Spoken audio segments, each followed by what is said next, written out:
வெற்றிக்கு பிறகு இன்னொரு படம் உங்களை வைத்து எடுப்பதற்காக நினைக்கிறேன் என்று அகத்தியன் சொன்னபோது அஜித்தும் சம்மதித்தார். சரி, இன்னொரு படம் கொடுக்கிறேன் என்று. அப்படித்தான் இந்த காதல் கோட்டை படம் நடந்தது.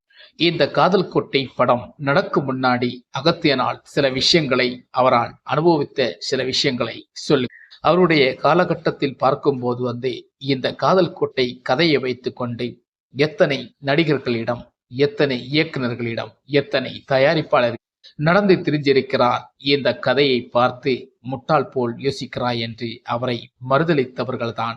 அப்படித்தான் இந்த காதல் கோட்டை கதை மறுதளித்திருக்கிறார்கள். நடிகர்கள் அதை நடிக்கவும் மறுத்திருக்கிறார்கள். ஏனென்றால் அந்த படத்தில் வலுவான சில விஷயங்கள் இந்த காலத்தில், அந்த காலத்தில், எந்த காலத்தில் பார்க்காத ஒரு காதலை எப்படிங்க ஏற்றுக்கொள்ள முடியும்? அதை மக்கள் எப்படிங்க புரிஞ்சு கொள்ள முடியும்? அதுதான் அகத்தி. உணர்வும் ஆக்கமும் என்ற ஒரு தலைப்பை கடைசியில் கொண்டு வருவாரல்ல, அதுதான்